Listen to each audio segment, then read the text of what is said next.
आज हम लोग 1.1 के क्वेश्चन नंबर 4 के बारे में बात करने वाले हैं। इसके पिछले वीडियो में मैंने आपसे कहा था कि एक क्वेश्चन मैं और आपको बताऊंगा, इसके बाद वाला 5 नंबर क्वेश्चन आप खुद से बनाएंगे।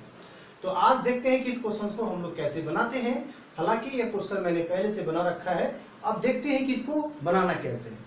तो देखिएगा, इसका क्वेश्चंस मैंने आपसे पहले भी कहा था कि सबसे पहले आप 2, 4, 5 बार क्वेश्चन को रिपीट कीजिए, क्वेश्चन को पढ़िए। यदि आप समझ कर पढ़ना चाहते हैं, सीख कर पढ़ना चाहते हैं, तो स्वागत है आप सबका अपने YouTube चैनल पे। आइए देखते हैं कि आज हम लोग क्या पढ़ने वाले हैं। तो आज का आपका क्वेश्चन क्या है, 1.1 क्वेश्चन नंबर 4 कि यूक्लिड विभाजन प्रमेयिका के द्वारा, ठीक है, यूक्लिड विभाजन प्रमेयिका द्वारा ये क्या है। यूक्लिड विभाजन प्रमेयिका ये मैं आपको पहले बहुत बार बता चुका हूं अपने पिछले वीडियो में, तो आप उसको जाकर देखिए और आपको हर चीज बिल्कुल अच्छे तरीके से समझ में आएगी, ये मेरा वादा है आप सबों से। तो इसमें कहा गया है कि यूक्लिड विभाजन प्रमेयिका के द्वारा, है ना, आप दर्शाइए अर्थात दिखाइए अर्थात सिद्ध कीजिए कि किसी धनात्मक पूर्णांक का वर्ग, धनात्मक पूर्णांक का वर्ग समझते हो ना, पावर 2 होल स्क्वायर, ठीक है ना, मतलब वर्ग करने पर वो या तो 3m या फिर 3m प्लस 1 के रूप का होता है। या देखेंगे 3m या 3m प्लस 1 के रूप का होता है। यही आपको दो चीज दिखाने हैं, इसको ध्यान से देखिएगा। किसी धनात्मक पूर्णांक का वर्ग, वर्ग तो स्क्वायर करना है। जैसे हम लोग बोलते हैं ना कि 2 का वर्ग बताइए, तो 2 का वर्ग यानी 2 कितना हो जाएगा हमारा 4। 3 का वर्ग कीजिए तो 3 का वर्ग कितना हो जाएगा 3 इंटू 3 कितना मिलेगा आपको 9, ऐसे करके।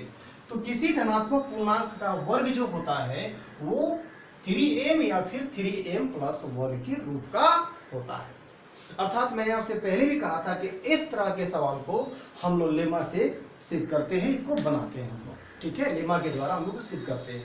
तो यहाँ पर आपका 3m लिखा हुआ है। ये दोनों एक ऐसी फैक्ट्री है जिससे जब भी पैदा होगा तो एक वर्ग संख्या ही पैदा होगा, यही हमको दिखाना है। चलिए अब आप इसमें देख सकते हैं, दोनों को अच्छे तरीके से देखिए।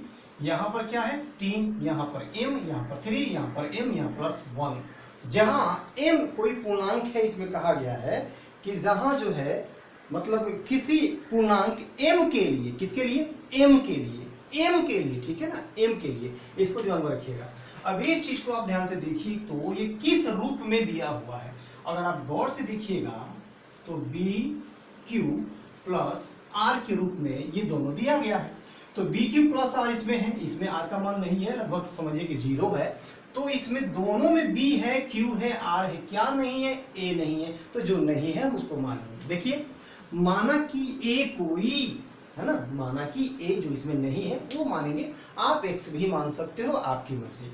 माना कि a कोई धनात्मक पूर्णांक का वर्ग है, वर्ग वहां पर छूट गया है, आप चाहे तो वर्ग लिख सकते हैं। माना कि a कोई धनात्मक पूर्णांक का वर्ग है, ऐसे करके आप लिखेंगे। जहां b इक्वल टू कितना है, b का मान देखिए तो क्या दिया है, b के स्थान पर क्या दिया हुआ है 3, b का मान आपका 3 है। तो जब b का मान 3 है तो जाहिर है कि r का मान b के मान से क्या होगा, छोटा होगा। ये मैं आपको कई बार बता चुका हूं, इसलिए r बराबर क्या होगा 0 होगा, 1 होगा, 2 होगा। 3 के जस्ट नीचे क्या होता है 2, और शुरू कहां से होगा 0 से। आपको मैंने ये भी बताया है, चूंकि यह इसलिए ऐसा होगा क्योंकि r का मान या तो 0 के बराबर होता है या 0 से बड़ा होता है, इसीलिए मैंने 0 से स्टार्ट किया, 3 के 1 नीचे तक 2 तक लिखा। और जो b का मान होता है वो r से क्या होता है, बड़ा होता है, ठीक है। तो हमारे पास b का मान हो गया, r का मान ये हुआ। तो हमारे पास केस कितने तैयार हुए, 3, 1, 2, 3 केस तैयार हुए। अब इन तीनों केस को लेकर के हम बनाएंगे और दिखाएंगे कि वाकई में ये दोनों एक धनात्मक पूर्णांक का वर्ग दे सकते हैं हमें, इसको देखना है। चलिए देखते हैं। अब यूक्लिड विभाजन प्रमेयिका से या यूक्लिड विभाजन प्रमेय से इसका फॉर्मूला क्या होता है, a equal to b q plus r. तो a का मान तो a ही रहेगा, बी क्यू प्लस आर। इसके लिए सबसे पहले हम केस 1 लिए हैं, r का मान क्या लिया है 0।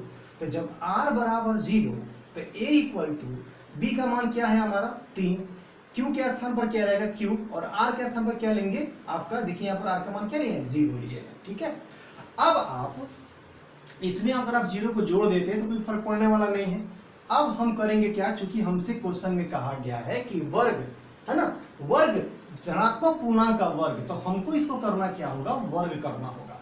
अब देखिए, तो वर्ग हमने लिखा है, वर्ग करने पर आप लिख सकते हो दोनों तरफ वर्ग करने पर, दोनों तरफ।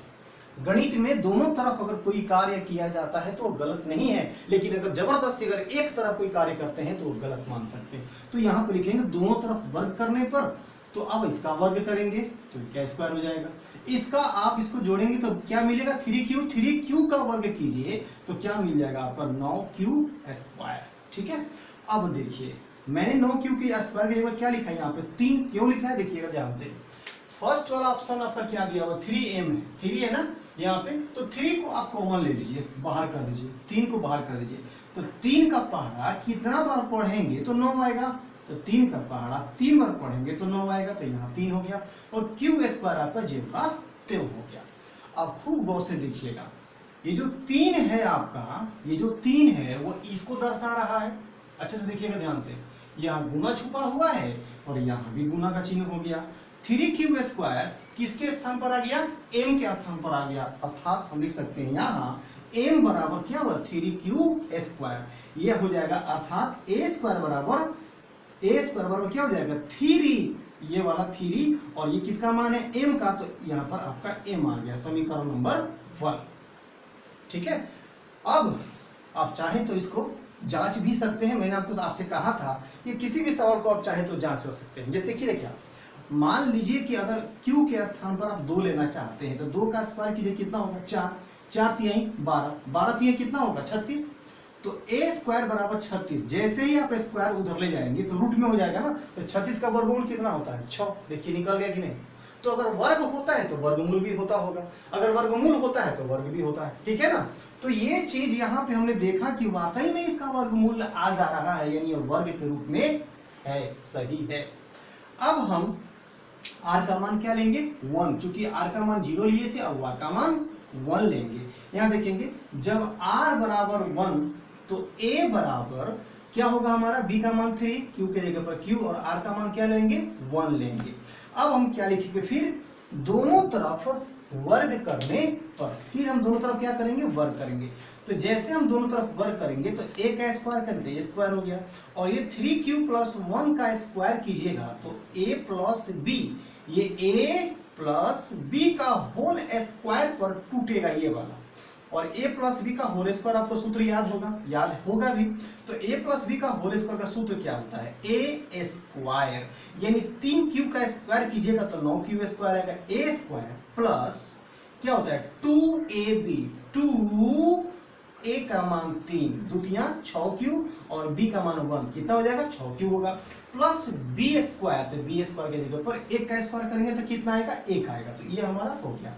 अब हम बढ़ते हैं आगे, फिर आप यहां देखिए, हमें चूंकि ये वाला केस हो चुका है, दूसरे का में क्या दिया शुरू में 3, फिर हम यहाँ 3 को कॉमन निकाल लेते हैं, 3 को बाहर करेंगे तो 3 तिया कितना हुआ, 9, q स्क्वायर ज्यों का त्यों, 3 दूना कितना हुआ, 6, q ज्यों का त्यों, ठीक है। और ये जो 1 है आपका साइड में कर देंगे उसको अलग में। अब देखिएगा तो 3 अलग हो गया, 3q स्क्वायर प्लस 2q, ये क्या है, ये आपका m का मान है, ये क्या बता रहा है हमारा, ये m दर्शा रहा है, ये वाला हमारा क्या हुआ, m हो गया, अर्थात a स्क्वायर बराबर क्या जाएगा, 3, ठीक है ना, ये वाला 3, और ये किसका मान बता रहा है, m का, तो m हो गया, प्लस 1 है तो प्लस 1 हो गया, ये हुआ हमारा समीकरण 2। देखिए जो हमें चाहिए था वो हमें मिल चुका है, यहाँ पर 3m प्लस 1 यहाँ पे आ चुका है। अब एक केस हमारा बाकी है, और वो केस है r का मान अब 2 लेंगे, r का मान 2 लेकर के अब हम इसको बनाएंगे। अब आइए यहाँ पे अच्छे तरीके से देखते हैं।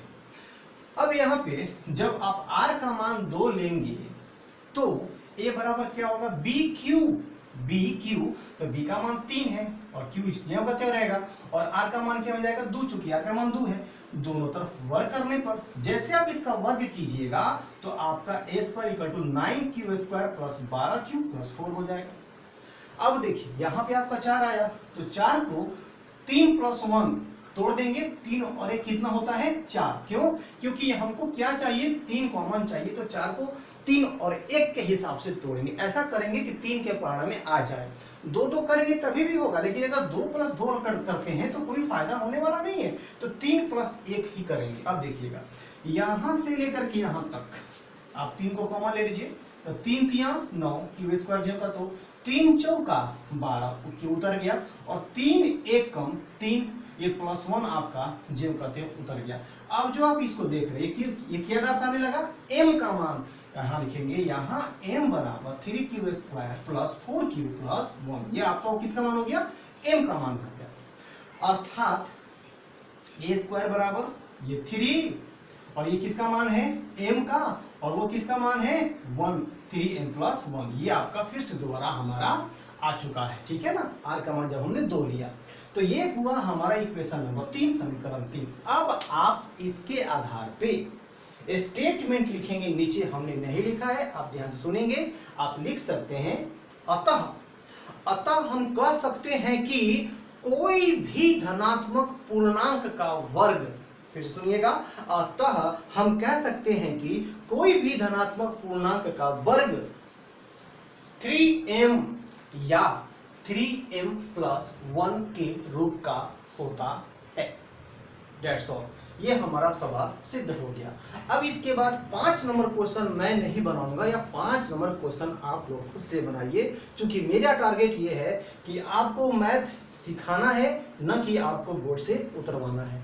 रही बात ये मैथ, अब मैं आपको पहले से लिख कर दे देता हूं, क्योंकि इसके पीछे रीजन है, इसी की वजह से मेरे हाथ में प्रॉब्लम्स है। मैं आपसे पहले भी बोल चुका हूं, मैं बार बार नहीं कहना चाहता, मुझे थोड़ा अच्छा नहीं लगता, तो इसके लिए मैं सॉरी चाहूंगा कि मैं आपको बना करके नहीं बताता हूं, लेकिन सामने नहीं बल्कि इसको अलग से बना के दिखाता हूं। चलिए मिलते हैं हम लोग अगले वीडियो में, और इसके बाद 1.2 की तैयारी करके हम लोग अच्छे तरह से आएंगे, ताकि पढ़ेंगे। 1.2 के लिए आप पढ़िएगा, और मैं 1.2 को अगले वीडियो में बनाकर आपको दूंगा। मिलते हैं अगले वीडियो में, तब तक के लिए जय हिंद। आप इसका स्क्रीनशॉट ले लीजिए और फिर जाइएगा। Thank you.